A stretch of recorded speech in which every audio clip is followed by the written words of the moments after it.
We continue our series, Angels Among Us, and this is the last Sunday with that series. And this morning we're looking at The Star Still Shines. We are in Matthew chapter 2, verses 1 through 14, and it is one of my favorite stories in the Bible, the story of the Magi. After Jesus was born in Bethlehem in Judea during the time of King Herod, Magi from the east came to Jerusalem and asked, "Where is the one who has been born King of the Jews? We saw his star when it rose and have come to worship him." When King Herod heard this, he was greatly disturbed, and all Jerusalem with him. When he had called together all the people's chief priests and teachers of the law, he asked them where the Messiah was to be born. "In Bethlehem, in Judea," they replied, "for this is what the prophet has written.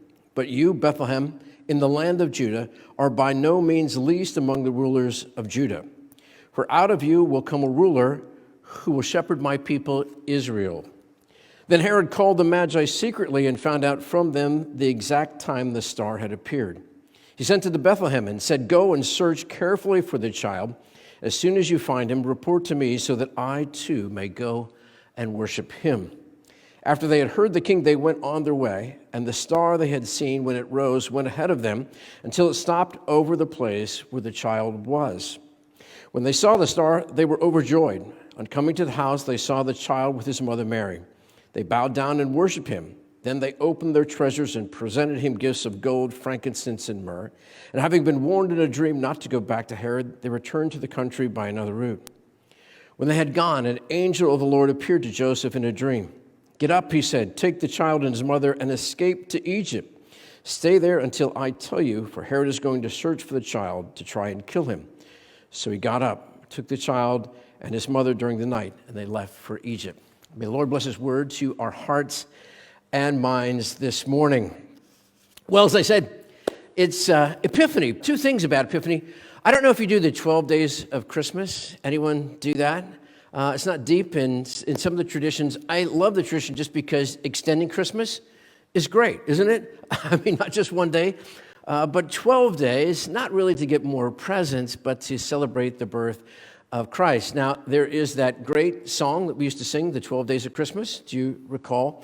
So today is actually the 10th day of Christmas, okay? So your true love should have gotten you, or already is getting you, what? 10 Lords of Leaping. Do we have 10 guys here willing to, I don't know. All these, by the way, have, thank you, that made my day. Oh my gosh. There is actually a Christian foundation for each of those. Now then, so if you haven't made plans for the 10 Lords of Leaping, you can say to your true love that you're going to do yesterday, which is 9. Yeah. But you know what it really means in Christian terms? It's the 9 fruit of the Spirit. So you can say, I'm going to work this year on the 9 fruit of the Spirit. So each of those has a Christian meaning. So I love that. And the other thing is it's about the Magi, who took a little while to get there. Now, we don't know exactly when the Magi arrived, but they followed the star. And I just love that. And don't we need a star to start out the new year? By the way, Happy New Year. Seriously? After 2020, Happy New Year? And it reminds me that in the darkest night, the star shines brightest, doesn't it? And interestingly enough, on a year when we really needed it, Blue Christmas, which is the longest night of the year, fell on exactly the same night as the conjunction of the Bethlehem star, right? Which is Saturn and Jupiter coming into alignment. Now, there's another Bethlehem star. Sometimes scholars debate which one it was, but it was nice this year, on the longest night of the year, that we had the Bethlehem star. I don't know if you saw that. It was a little cloudy where Savannah and I were, but we saw it, we celebrated, and we went out the next night and saw pictures, and you could see in days how it could point because the two planets in the conjunction and how it aligned and all that. But I thought, for me, it was a real symbol because we, like so many people, were trying to put out Christmas lights early because we thought 2020 really needs some Christmas and some lights. And so the Bethlehem star kind of was the light in the night for us, as with a lot of people. But as I was reflecting on that and realizing about Epiphany and the great story of the Magi coming, I realized that, you know, in year where we celebrate so much moving from 2020, and 2020 has some blessings, and certainly even the pandemic has had some hidden blessings, the tremendous adversity and challenge for so many of our people and folks around the world, that we really need a star that still shines. And we need it in a lot of different ways, and so I want to reflect on that this morning. I don't know if you know the poem by Adeline Ann Proctor, 1800s poet, 19th century, from England. And she was actually the favorite poet of Queen Elizabeth. We're going to go back to that. But anyway, she's got a great poem entitled Never Too Late, and this is what the poem says. Have we not all amid life's petty strife some pure ideal of a noble life? That once seemed possible, did we not hear the flutter of its wings, and I feel it near?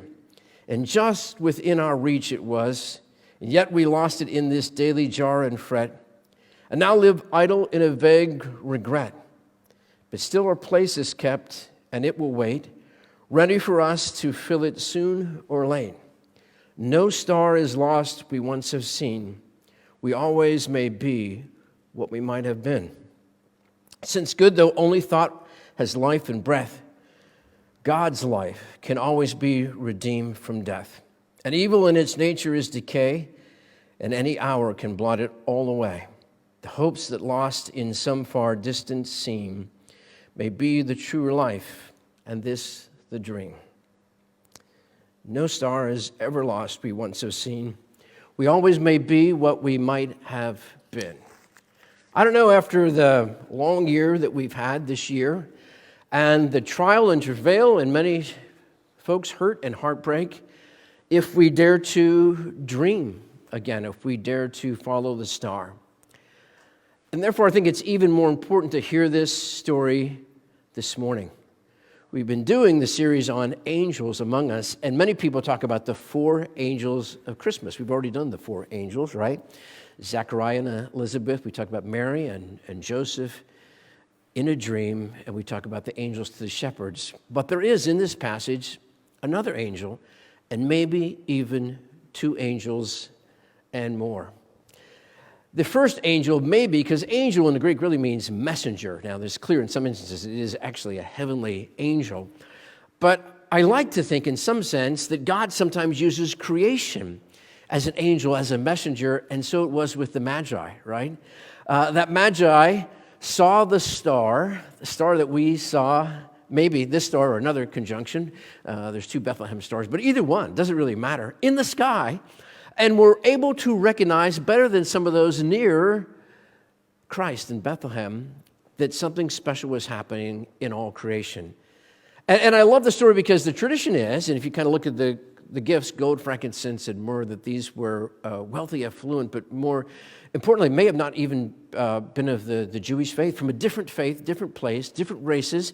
The tradition is from Persia, Africa, and India, from the East. And therefore, actually, Epiphany is a higher holy day than Christmas in many parts of the Eastern Church, this part of the Christian church. And I love that. And the significant thing, among so many other things, is the first instance recorded that people who were Gentiles, who were outside of sort of the inner ring, came to kneel and worship the Christ child. And I think it's a beautiful story of the Magi coming and seeing the baby Jesus and worshiping and giving him gifts of gold, frankincense, and myrrh. And I love that Bethlehem star. And for a moment you think, well, what is Matthew thinking, right? And the story of these kings, these Magi, these wise men from afar coming, and they've got this star and they've got this dream. It just seems fanciful in some ways, doesn't it? You wonder, does this guy have his feet rooted in reality? But then you got to remember that Matthew did have his feet rooted in reality. He traveled with Jesus for 3 years. He was near the crucifixion. He saw the resurrection, and he'd been through now at least a couple decades of persecution of the Christian church and seen his fellow sisters and brothers persecuted. But see, amidst all that sort of fanciful thing, we realize that there is a reality there, which is we can see the Bethlehem star to this day and see it guided. But we also note that in this passage, he doesn't sort of push aside the fact that Herod asked the Magi where the Christ child was and wanted to kill Christ from the very start, from the threat of Christ. He lets us see that the world was dark not just that night, but from all the threats of the Herodian world full of injustice and oppression and hurt and heartbreak. And then he doesn't end there, because then we see another angel, a real heavenly angel. And the angel comes again to Joseph in Joseph's dream and whispers to Joseph that he needs to flee and take the Christ child to Egypt. And Joseph, in the middle of the night, now used to hearing an angel, listens to the angel and flees for his life, but more importantly, the life of Jesus and also of Mary. And so the reality of the hardship of the world is there. But Matthew is bold enough to say that the star, I think, still shines. The dream lives. The Magi who came and worshiped had their life changed and took the dream and took that transforming moment wherever they went. And Matthew is bold enough to write it large on the pages of the birth narrative that begins his great gospel. Can't you just take a moment and take that in for a moment? If you think this isn't real sometimes, that it doesn't mix together not just the hopes and dreams of all the years, but also the realities of the hurt and heartbreak and darkness that we wrestle against each and every day. And I believe Matthew is bold enough to say that the star still shines. And you and I can see that star. Now, we don't know everything that happened to the Magi, but we know this, that they came and they worshiped Christ. God guided them there from afar. They knelt down, these wise people, ancient from of old, different races and places, and had their lives touched and transformed and went to the far corners of the earth, Persia, India, Africa, and spread the good news of Christ's birth. And we know that Jesus grew up to shed his life and his love on Calvary, that we would know forgiveness and grace and make it all true, and was raised to new life. So how does the star still guide us today? Well, people have always been brave enough to follow that star, haven't they? And see it shine.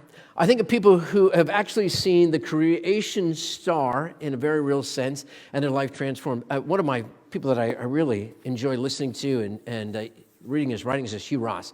He's an astrophysicist who was an avowed atheist and was looking at a very elite telescope at the far reaches of the universe, and one day it just dawned on him that these laws that were here on this earth, where exactly he was, are the same laws of astrophysics and gravity and everything that are across the universe. And suddenly he said, this isn't an accident. And so he began a journey of faith that led him eventually to Christ, to the Christ child, through the stars and a telescope. And then he shared the good news. And many of us, we may not be staring through a telescope, but we've been touched by creation that led us to God's word and to Christ. And so the stars still shine today. But it shines in other ways too, because I think Christ still leads us in the darkest night. I think of people who've been guided by a star that changed history. I think of Luther and standing up for grace as the number one thing, and forgiveness and God's word. And it was only through Christ's grace and his work on the cross that gives us forgiveness, and he shone brightly. I think of others who struggled against injustice, and I think of Abraham Lincoln, who stood for what was right despite all the conflict. And I think of William Wilberforce in England, who was a Quaker who traveled around talking to people about racial injustice and speaking against slavery, and without one shot ever being fired, was able to abolish slavery in England. I think of others as well, Martin Luther King Jr., who stood for a dream and believed that we should not be judged by the color of our skin, but by the character, and that we should raise our children that way. And I know we have not yet attained to the full embodiment of those dreams, but the star still shines. The light still guides us in the darkest night, and you and I can be part of that. Make no mistake about it, they aren't perfect, nor are we, any of us. But God still guides us in the darkest night. And God's grace and forgiveness still gives us second, third, and more chances in life. Are you guided by a star?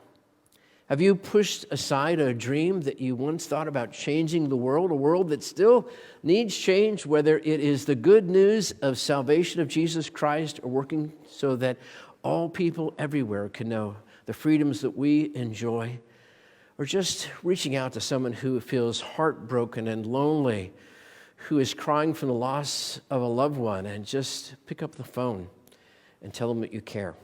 We got lots of people who need light in the darkness.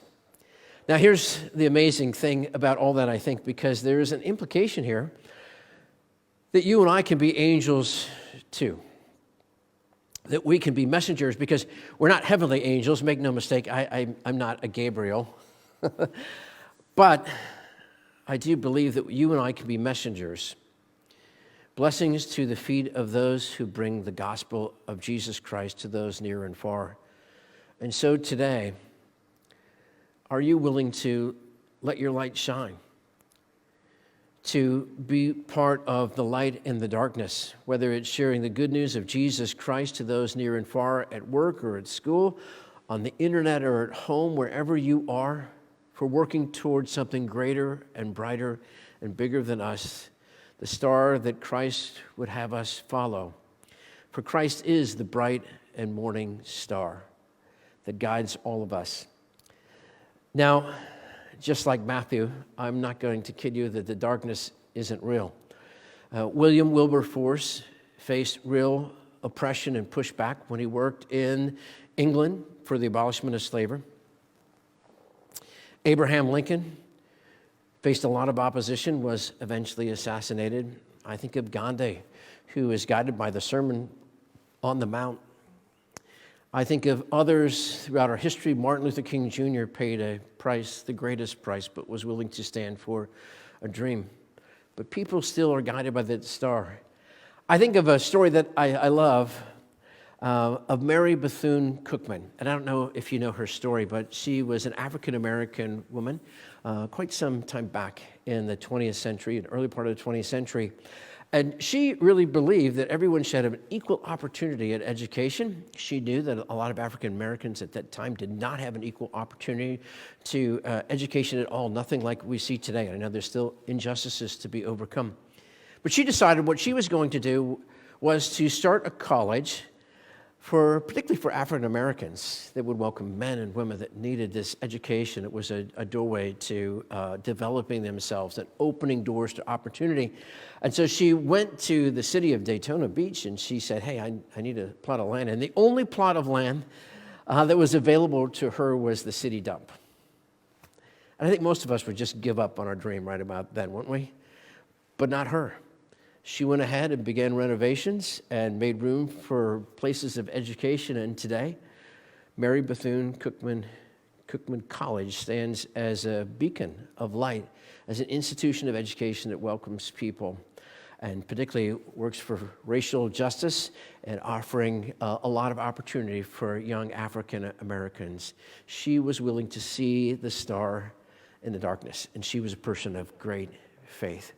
Today, where are you with your dreams? I mean, has 2020 just taken it out of you? I know it's taken a lot out of me, okay? I'm just going to tell you that I'm a little bit tired of the struggles. And I've had some dear loved ones pass away. And I've had some friends that are struggling even now with that. I know other people who have lost their jobs and other people who are just struggling with relationships. And I know there's other problems outside the pandemic. Let's be real, this isn't the only thing we're wrestling with, but it has highlighted so many things. There's a lot of darkness out there. But isn't it true that in the darkest night that we do need a light that shines brightest? The good news of Jesus Christ come as God's love, God with us, Emmanuel, to embrace us in all of our struggles is all the more important right now.